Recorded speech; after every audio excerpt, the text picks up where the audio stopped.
দুহাৰত থকা সকলো ব্যক্তিলৈ মান্যানুসাৰে মোৰ শ্ৰদ্ধা ভক্তি আৰু মৰম যাচিলোঁ। আজি আমাৰ অপূৰ্ব গগৈৰ অতি সৌভাগ্যৰ দিন বুলি মই ভাবিছোঁ। এইটো কাৰণেই ভাবিছোঁ, গুৰুৰ গুৰু পৰম গুৰুজনাৰ প্ৰপন্ন শিষ্য মাধৱ পুৰুষৰ আজি তিৰুভাৱ তিথি। এই তিৰুভাৱ তিথিভাগ সমগ্ৰ অসমৰ সত্ৰসমূহত, নামঘৰসমূহত অতি উলহ মালহেৰে পালন কৰিছে আৰু আমিও প্ৰত্যেক নামঘৰতেই গুৰুজনৰ তিৰুভাৱ তিথি পালন কৰিছোঁ। আৰু এই তিৰুভাৱ তিথিৰ লগত সংগতি ৰাখি আমাৰ অপূৰ্ব গগৈ, মোৰ ভাতৃপ্ৰতিম অপূৰ্বই নিজৰ পিতৃদেৱতাৰ স্মৰণৰ উদ্দেশ্যে পিতৃদেৱতাৰ চৰণ কমলত আজি এই ভাওনা ভাগ অৰ্পণ কৰিছে। গতিকে মই ভাবিছোঁ আমাৰ অপূৰ্ব আজি সঁচাকৈ অতি সৌভাগ্যৱান। এই ভাওনাৰ উদ্বোধনীৰ আগত আমাক যিমানখিনি বিশেষণ লগাই আমাৰ নিৰ্মলা দাসে আমাক উৎসাহিত কৰিলে, তেখেত নিজেও এগৰাকী যথেষ্ট আগবঢ়া ব্যক্তি। আপোনালোক সকলোৱেই জানে, আজি কিছুদিনৰ আগত, ছমাহ বছৰেকৰ আগত পিয়লি ফুকন ষ্টেডিয়ামত 10,000তকৈ বেছি আইসকলৰ দ্বাৰা দিহানাম পৰিৱেশন কৰি গিনিজ বুকত তেখেতে ৰেকৰ্ড কৰিলে। সেইগৰাকী ব্যক্তি যিগৰাকীয়ে আমাক আজি ইমানখিনি বিশেষণেৰে উৎসাহিত কৰিছে। তেখেত নিজে এগৰাকী দিহানামৰ বিচাৰক, বিহুৰ বিচাৰক, প্ৰত্যেকটো ক্ষেত্ৰতে অগ্ৰগণী এগৰাকী ব্যক্তি। তেখেতক আমি এই এপাহতে ধন্যবাদৰ লগতে কৃতজ্ঞতা জনাইছোঁ। প্ৰভু ভগৱন্তৰ ওচৰত প্ৰাৰ্থনা জনাইছোঁ তেখেত আৰু আগবাঢ়ি যাওক। এতিয়া আহোঁ আজিৰ ভাওনা ভাগী উদ্বোধনীৰ কাৰণে। আচলতে মই ভাওনা ভাগ দৰ্শন কৰিবলৈহে আহিছিলোঁ। আমাৰ শিৱসাগৰ জিলাৰ বিদ্যালয়সমূহৰ পৰিদৰ্শক মহোদয়ক আজি ভাওনা ভাগী উদ্বোধন কৰিবলৈ মাতিছিলে। তেখেত অতি ব্যস্ত মানুহ, ব্যস্ততাৰ কাৰণে তেখেত আহিব নোৱাৰি গুৱাহাটী যাবলগীয়া হ'ল। সেই অনুপাতে যিহেতু মই ভাওনা চাবলৈ আহি হঠাতেই মাইক্ৰফোন ল'বলগীয়া হ'ল, আৰু যি কি নহওক মোক সেইকণকে সুযোগ দিয়াৰ বাবে অপূৰ্ব গগৈৰ লগতে তেখেতৰ বংশ পৰিয়াললৈ, লগতে মোৰ কাষতে থকা নিৰ্মলা দাসলৈ ধন্যবাদ জ্ঞাপন কৰিছোঁ। ভাওনা উদ্বোধন এই কথাটো বৰ সহজ নহয়। ভাওনা উদ্বোধন দুষাৰমান কথা কৈ উদ্বোধন কৰাটো নিয়মটো মই ভাবিছোঁ নাই। ভাওনা উদ্বোধন ইতিমধ্যে হৈ গ'ল। আপোনালোকে দেখা পালে গায়ন বায়ন গালে। গায়ন বায়ন গাওঁতে অসমীয়া 4 সংখ্যাটোৰ নিচিনাকৈ গায়ন বায়নসকলে ইয়াত কেইটামান পাক মাৰিলে। সেই পাককেইটা মাৰি থাকোঁতেই গায়নসকলে জয়ধ্বনি দিছিলে। কিয় দিছিলে? গায়ন বায়ন গাই থাকোঁতে ইংৰাজী 8, অসমীয়া 4 সংখ্যাটোৰ নিচিনা যেতিয়া এই পাককেইটা দিছিলে, সেই পাককেইটা কয় ঢেৰা পাক, কোনোৱে কয় পানী পৰুৱা পাক। আৰু সেইখিনি সময়তে জয়ধ্বনি দিছে। এই কাৰণেই দিছে, সেইখিনি সময়ত সপ্ত বৈকুণ্ঠ নামি আহি খলাত উপবিষ্ট হ'ল। এতিয়া এই খলাভাগ সপ্ত বৈকুণ্ঠলৈ পৰিণত হ'ল। ইয়াৰ অৰ্থ আছে, ভাওনা আছিলে প্ৰথমতে বৈকুণ্ঠত ভাওনা হৈছিলে। সেই ভাওনাক আমাৰ গুৰুৰ গুৰু পৰম গুৰুজনাই বৈকুণ্ঠৰ পৰা ভাওনা মৰ্ত্যলোকলৈ নমাই আনিছিলে। আমাৰ গুৰুজনে নমাই আনিব পাৰিছিলে। কিয়? গুৰুজন ভগৱন্তৰ অংশ আছিল। তাৰ বিষয়ে শাস্ত্ৰত উল্লেখ আছে, শংকৰ স্বৰূপে হৰি নিজ অংশে অৱতৰি, তাৰমানে ভগৱন্তৰ অংশ আছিলে। আকৌ শাস্ত্ৰত উল্লেখ আছে, ত্ৰিভুৱন বন্দন দৈৱকী নন্দন জুহৰি মাৰল কংস জগজন তাৰণ দেৱ নাৰায়ণ শংকৰ তাকেৰি অংশ। তাৰমানে ভগৱন্তৰ অংশ থকাৰ হেতুকে গুৰুজনে বৈকুণ্ঠৰ পৰা ভাওনা মৰ্ত্যলোকলৈ নমাই আনিছিলে। এই মৰ্ত্যলোকলৈ কিয় নমাই আনিছিলে? জীৱসমূহৰ তৰণৰ উদ্দেশ্যে, জীৱসমূহৰ তাৰণৰ উদ্দেশ্যে বৈকুণ্ঠৰ পৰা ভাওনা মৰ্ত্যলোকলৈ নমাই আনিছিলে। আৰু নমাই আনিছিলে তেখেতে প্ৰচাৰ কৰা এক শৰণ নাম ধৰ্মক প্ৰচাৰ আৰু প্ৰসাৰ কৰাৰ কাৰণে ভাওনাক মাধ্যম হিচাপে ব্যৱহাৰ কৰিছিলে। গতিকে বৈকুণ্ঠৰ ভাওনা বৈকুণ্ঠতে কৰিবলগীয়া হয়, আৰু সেইকাৰণেই খলাখনক বৈকুণ্ঠলৈ পৰিণত কৰি ল'ব লাগিব। আৰু পৰিণত কোনে কৰিলে? গায়ন বায়নে কৰিলে। গতিকে আমাৰ খলাভাগ এতিয়া বৈকুণ্ঠলৈ পৰিণত হ'ল। আৰু এই বৈকুণ্ঠত থাকে কোন? আমি প্ৰত্যেকেই জানো, দেৱতাসকল বাস কৰে। আৰু সেয়ে আজি দেৱতাৰূপী ভাৱৰীয়াসকল এই খলাত প্ৰৱেশ কৰি ইয়াতেই তেখেতলোকে ভাওনাৰ গোটেই কাৰ্যক্ৰমণিকাখিনি সম্পন্ন কৰিব। কিন্তু এই মঞ্চভাগলৈ বৈকুণ্ঠলৈ প্ৰৱেশ কৰাৰ আগতে দুটা ধাপ ভাৱৰীয়াসকলে পাৰ হৈ আহিব লাগে। প্ৰথম ধাপটো হৈছে আঁৰ কাপোৰ। আঁৰ কাপোৰখন যেতিয়া ধৰিব, আঁৰ কাপোৰখন আপোনালোকে দেখা পাব। আঁৰ কাপোৰখনৰ এটা অংশ বগা, এটা অংশ কালাৰ্ড, ৰঙচুৱা। বগা অংশই সত্য শৌচ শুদ্ধক সূচাইছে, আৰু কালাৰ্ড অংশই, ৰঙচুৱা অংশই মায়াৰ প্ৰতীক হিচাপে নিৰ্ণীত হৈছে। কাৰণ ভাৱৰীয়াজন যিহেতু যথাৰ্থতে এজন মানুহ, গতিকে মায়াৰ অধীন ভাৱৰীয়াজনে সেৱা কৰোঁতে ভগৱন্তলৈ লক্ষ্য কৰি কয় যে প্ৰভু, আজি মই এই ভাওনা ভাগিত আমুকটো অংশ মই কৰিছোঁ, যিহেতু মই মায়াৰ অধীন, মই মায়াচৰী ভকতি কৰিবলৈ বিচাৰিছোঁ, আপুনি কৃপা কৰক যাতে মই ভাল ধৰণেৰে পৰিৱেশন কৰিব পাৰোঁ। এই প্ৰথম ধাপটোত সেৱা কৰি আহি দ্বিতীয় ধাপটোত দেখিব এই অগ্নিগড়। এই অগ্নিগড়ত 9 গছ চাকি আছে। এই 9 গছ চাকিয়ে কি বুজাইছে? নৱধা ভক্তিক বুজাইছে। শ্ৰৱণ কীৰ্তন, অৰ্চন বন্দন স্মৰণ, দাস্য সখিত্ব, আত্মনিবেদন পদ সেৱন। এই নৱধা ভক্তিৰ মাজেৰে ভাৱৰীয়াজন ইয়াত প্ৰৱেশ কৰে।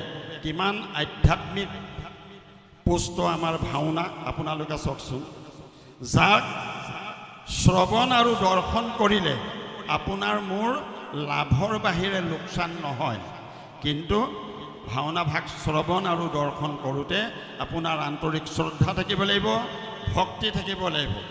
তেতিয়া আপোনাৰ লাভৰ বাদে লোকচান একোৱেই নহয়।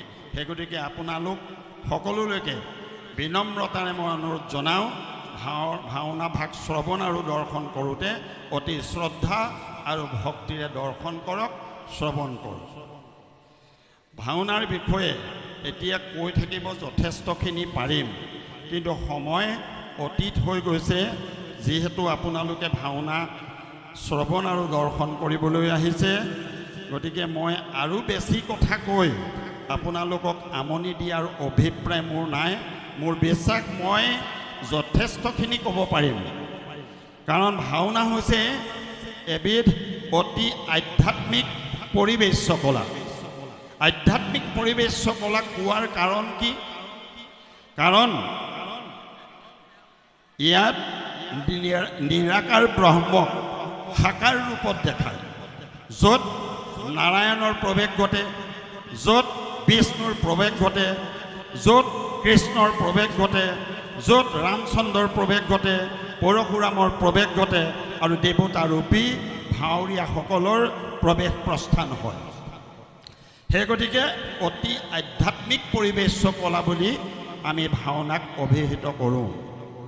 সেইকাৰণে আপোনালোকে অতি শ্ৰদ্ধা অতি ভক্তিৰে এই ভাওনা শ্ৰৱণ আৰু দৰ্শন কৰোঁ। ভাওনাৰ এনেকুৱাই মাহাত্ম্য আছে, ভাওনাৰ জৰিয়তে গুৰুজনে ভগৱন্তত শৰণ ল'বলৈ কৈছে। গুৰুজনৰ দিনত তেখেতে প্ৰচাৰ কৰা এক শৰণ নাম ধৰ্ম প্ৰচাৰ কৰোঁতে অসুবিধা পাইছিলে। অসুবিধা পোৱাৰ মূল কাৰণ আছিল সেই সময়ৰ জনসাধাৰণ নিৰক্ষৰ আছিল। নিৰক্ষৰ জনসাধাৰণক এক শৰণ নাম ধৰ্মৰ বিষয়ে বুজাবলৈ যাওঁতে অসুবিধা পাই ভাওনাক মাধ্যম হিচাপে ব্যৱহাৰ কৰিছিল। তাত দেখাইছিলে ভগৱন্তত শৰণ ল'ব লাগে, একত্ৰ শৰণ। একত্ৰ শৰণ ল'লে কি হয়, ভগৱন্তই কেনেকৈ ৰক্ষা কৰে তাৰ এটি উদাহৰণ। যেতিয়া কোট পাশা খেল হৈছিলে, কুৰুক্ষেত্ৰ যুদ্ধৰ আগত কোট পাশা খেল হৈছিলে, যুধিষ্ঠিৰে পাশা খেলত প্ৰত্যেকটোৱে হাৰিলে। শেষত গৈ শকুনিয়ে ক'লে, তুমি চব হাৰিলা, কিন্তু তোমাৰ এতিয়াও পণ লগাবলৈ আছে। তেতিয়া ক'লে, পণ কি লগাম? বোলে দ্ৰৌপদী আছে, দ্ৰৌপদীকো পণত লগাই দিয়ক। যুধিষ্ঠিৰে দ্ৰৌপদীক পণ কৰি দিলে। পণত সেইবাৰো যুধিষ্ঠিৰ হাৰিলে। হাৰিলত দুৰ্যোধনে কি কৰিলে, দুশাসনক নিৰ্দেশ দিলে দ্ৰৌপদীক ৰাজসভা মাজলৈ লৈ আহিব লাগে। সেইখিনি সময়ত দ্ৰৌপদী ৰজস্বলা অৱস্থাত আছিল, কিন্তু দুৰ্যোধন নাচুৰ বান্দা, দুৰ্যোধনে নুশুনে কাৰো কথা। দুশাসনক নিৰ্দেশ দিলে চুলিত ধৰি চুচুৰাই তুমি লৈ আনা। তেতিয়া দুশাসনে ককায়েকৰ কথা ৰক্ষা কৰি ৰজস্বলা অৱস্থাত দ্ৰৌপদীক ভিতৰৰ পৰা টানি আজুৰি ৰাজসভালৈ লৈ আহিল। ৰাজসভালৈ লৈ অহাৰ পিছত দ্ৰৌপদীয়ে কি কৰিলে, কান্দি কাটি প্ৰথম ধৃতৰাষ্ট্ৰৰ ওচৰত গৈছে। ধৃতৰাষ্ট্ৰই তলমূল কৰিলে যে আপুনি এইখন কি কৰিছে, মোক ৰক্ষা কৰক। তাৰপিছত গ'ল ভীষ্মৰ ওচৰত, দ্ৰোণৰ ওচৰত, কৃপাচাৰ্যৰ ওচৰত, প্ৰত্যেকৰ ওচৰত ভাগে ভাগে গ'ল। গৈ পেলাই লাষ্ট শেষান্তৰত দেখা পালে কোনেও তেওঁক সহায় নকৰিলত দ্ৰৌপদীৰ মনলৈ আহিল যে এই ক্ষেত্ৰত মোক ভগৱন্তৰ কৃষ্ণৰ বাদে আৰু কোনেও ৰক্ষা কৰোতা নাই।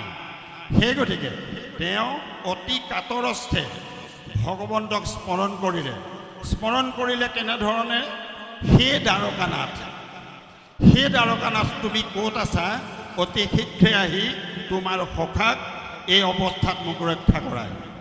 তেতিয়া দ্বাৰকানাথে অৰ্থাৎ ভগৱন্ত কিছু সময়ৰ পাছত আহি দেখা দিলে। তাৰ পিছৰখিনি আপোনালোকে জানেই। ভগৱন্তই বহুত বেছি কাপোৰ যেতিয়া দি দিলে, দ্ৰৌপদীৰ লজ্জা নিবাৰণ হ'ল। তাৰমানে ভগৱন্তত শৰণাপন্ন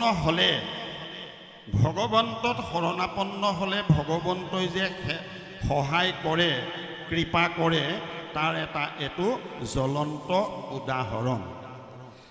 ভগৱন্ত অহা অকণমান দেৰি হোৱাৰ কাৰণে দ্ৰৌপদীয়ে ভগৱন্তক কৈছে যে মই তোমাক ইমান কাতৰস্থে মাতিছিলোঁ, তুমি অহা কিয় দেৰি কৰিলা?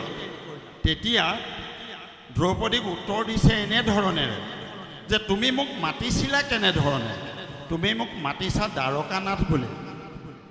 তুমি কিয় নকলা মোক হে প্ৰাণনাথ, হে প্ৰাণপ্ৰভু, তুমি ক'ত আছা? অতি সোনকালে দেখা দি মোক ৰক্ষা কৰা। তেতিয়া তুমি যদি মোক প্ৰাণনাথ বুলি মাতিলাহেঁতেন, প্ৰাণপ্ৰভু বুলি মাতিলাহেঁতেন, মই তোমাৰ ইয়াতেই আছিলোঁ, তৎক্ষণাৰ ভিতৰত ওলালোহেঁতেন। কিন্তু দ্বাৰকা নগৰী আছে কিমান দূৰত, হস্তিনাপুৰ আছে কিমান দূৰত, এই আহোঁতে মোৰ অকণমান দেৰি হ'ল। ইয়াৰ অৰ্থটো কি যে আপোনালোকে প্ৰভু ভগৱন্তক চিন্তা কৰোঁতে অতি শ্ৰদ্ধা আৰু অতি ভক্তিৰে ভগৱন্তক ভাবিব লাগে। অৰ্থটো সেইটোৱেই, এই ডিষ্টেঞ্চটোৰ কথাটো নহয়। অতি শ্ৰদ্ধা আৰু ভক্তিৰে ভগৱন্তক যদি আপুনি ভজে, তেতিয়া ভগৱন্তই আপোনাক সহায় কৰিব। শাস্ত্ৰত উল্লেখ আছে, শুনাহে দুৰ্বাসা মই নহো স্বতন্তৰ, কেৱলে অধীন মই ভকতজনৰ, ভকতেহে হৃদি মোৰ, ভকতেহে প্ৰাণ, ভকতৰ বিনে মই নিচিন্ত হোৱান। আপুনি যদি শ্ৰদ্ধা ভক্তিৰে ভগৱন্তক ভাবে, ভগৱন্তই আপোনাক যিকোনো প্ৰকাৰেই ৰক্ষা কৰিব।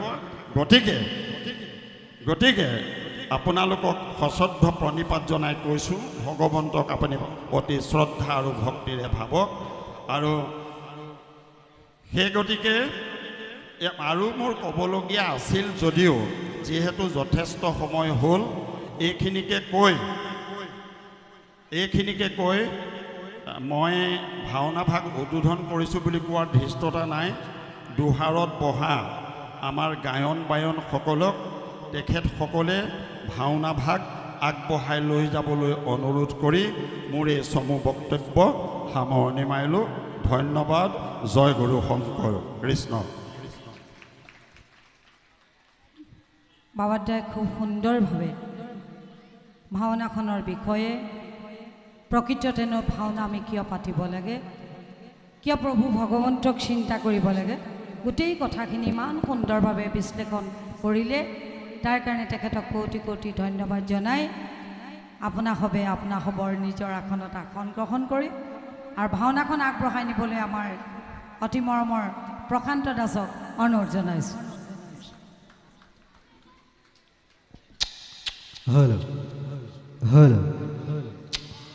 Hello.